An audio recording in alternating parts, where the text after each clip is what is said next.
វីដេអូនេះខ្ញុំមកចែកម្លែកពីរបៀបធ្វើជ្រក់ល្ហុងដែលយើងអាចញ៉ាំជាមួយនឹងសាច់គោអាំងសាច់ជំនួចកាពឹសចៀននំប៉័ងសាច់នំប៉័ងបៀឬក៏នំប៉័ងត្រីខសុទ្ធតែត្រូវរបៀបធ្វើជ្រក់ល្ហុងនេះក៏សំណុំពរខ្ញុំយូរហើយតែខ្ញុំអត់ដែរបានធ្វើសោះសង្ឃឹមថាម្ចាស់សំណុំពរបានឃើញអញ្ចឹងមុននឹងឈានចូលដល់វិធីធ្វើក៏សូមបងប្អូនជួយ share វីដេអូមីនេះឲ្យបានច្រើនផងដែរជ្រក់ល្ហុងនេះគឺយើងត្រូវការល្ហុងឈូសការ៉ុតបន្តិចជាមួយនឹងទឹកសក់ការ៉ុតហ្នឹងគឺយើងដាក់យកពណ៌ឲ្យវាមើលទៅឃើញស្រស់ស្អាតអញ្ចឹងល្ហុងបានប៉ះសាច់ស្រួយវិញធ្វើកាន់តែឆ្ងាញ់អញ្ចឹងល្ហុងហ្នឹងបងប្អូនប្រើមួយផ្លែពីរផ្លែតាមយើងធ្វើតិចច្រើនណាល្ហុងហ្នឹងយើងឈូសទៅសាយមកការ៉ុតក៏ដូចគ្នាចំណែកឯទឹកសក់វិញបងប្អូនចង់ហាន់ជាចំណិតច្រវាមូលក៏បានបច្ឆិតក៏បានគ្រឿងទាំងអស់ហ្នឹងគឺខ្ញុំដាក់ចូលទៅក្នុងចានដែរបន្ទាប់មកគេដាក់អំបិលចូល2ស្ព្រាកាហ្វេបន្ទាប់ពីដាក់អំបិលចូលហើយក៏យើងចាប់ផ្ដើមច្របល់សាច់ល្ហុងការ៉ុតជាមួយនឹងទឹកសក់ហ្នឹងឲ្យបានចូលសព្វជាមួយនឹងអំបិលអត់ច្របាច់ទេណាយើងគ្រាន់តែច្របល់ទៅនៅពេលដែលអំបិលចូលសព្វជាមួយនឹងប្រមាណមុខហ្នឹងហើយល្ហុងរបស់យើងការ៉ុតអីហ្នឹងទឹកសក់ចាប់ផ្ដើមចុះទន់ហើយវាចេញជាតិជ័រអំបិលជាមួយនឹងទឹកសក់បែបនេះគឺវាជួយ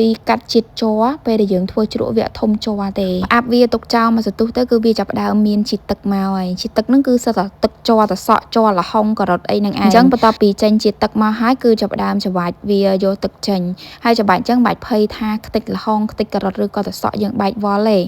គឺទឹកសក់ល្ហុងការ៉ុតយើងវាចោះទន់ណាស់អញ្ចឹងយើងចង់ច្របាច់វាមិនក៏បានដែរវាអត់បាក់បែកខ្ទេចផុយរលួយអីទេពូតវាអស់ទឹកហើយដាក់នឹងកញ្ច្រែងប្រហោងអញ្ចឹងទៅយើងពូតវាអស់ជាតិទឹកនៅពេលដែលយើងធ្វើជ្រក់មកក៏មានធុំក្លិនជ័រល្ហុងទឹកសក់ឬក៏ធុំក្លិនការ៉ុតអីទេបន្ទាប់ពីច្របាច់ទឹកអំបិលទឹកជ័រហ្នឹងចេញហើយក៏យកល្ហុងការ៉ុតទឹកសក់ហ្នឹងយកមកលាងជាមួយនឹងទឹកយើង2ទៅ3ដើម្បីឲ្យអស់ជាតិអំបិលឡើងវិញហើយនៅពេលលាងនេះបងប្អូនបាច់ច្របាច់ខ្លាំងពេកទេថ្នមច្របល់វាញែកវាចេញពីគ្នាហើយគឺចាប់ផ្ដើមពូតយកទឹកសាជាថ្មីធ្វើបែបនេះគឺវាកាន់តែអស់ជាតិជ័រហើយល្ហុងការ៉ុតទឹកសក់របស់យើងគឺអត់មានជាប់ជាតិប្រៃនៅក្នុងហ្នឹងទេទឹកហ្នឹងគឺខ្ញុំលាងដូចជា2ទៅ3ទឹកមើលតាមជាក់ស្ដែងណាយើងអាចខាំសាច់ល្ហុងឬក៏ទឹកសក់បន្តិចទៅបើសិនជាអត់មានជាតិប្រៃទេយើងឈប់លាងត្រឹមហ្នឹងទៅហើយដាក់ល្ហុងទឹកសក់ការ៉ុតហ្នឹងស្រោះចោលនឹងកញ្ច្រែងទុកអញ្ចឹងបើវាមានជាតិទឹកអីវាស្រក់ទៅក្រោមហើយគ្រឿងសម្រាប់ធ្វើជ្រក់ល្ហុងហ្នឹងគឺខ្ញុំមានស្ករប៊ីចេងខ្ទឹមសម្ទេសទឹកត្រីនិងទឹកខ្មេះសម្រាប់គ្រឿងនេះបងប្អូនអាចដាក់ស្មានទៅតាមយើងធ្វើតែច្រើនបានអញ្ចឹងទឹកខ្មេះយើងដាក់មកល្មមសិនទៅបានហើយទឹកសក់ល្ហុងការ៉ុតនេះបន្ទាប់ពីខ្ញុំ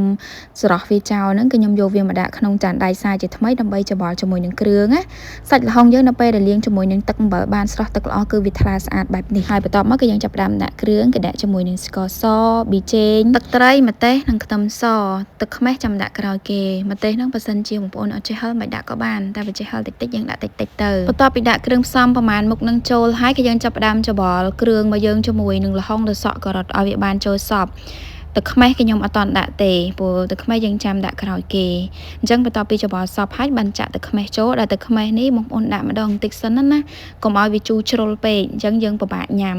ដាក់ម្ដងបន្តិចហ្នឹងទៅយើងច្របល់មកស្ទុះយើងភ្លក់មើលបើសិនជាវាអត់ជូរទេយើងថែមបន្តិចទៀតទៅដាក់គ្រឿងសព្វមុខអស់ហើយក៏យើងច្របល់វាមកស្ទុះវាចាប់ផ្ដើមចេញជាតិទឹកពីទឹកសក់ល្ហុងការ៉ុតមកហើយអញ្ចឹងបាននៅពេលដែលពូតទឹកក៏ខ្ញុំតែងតែប្រាប់បងប្អូនថាពូតទឹកឲ្យស្រស់បើសិនជាយើងពូតវានៅទឹកច្រើននៅពេលដែលយើងច្របល់ទៅវាចេញជាតិទឹកមកខាតគ្រឿងច្រើនមែន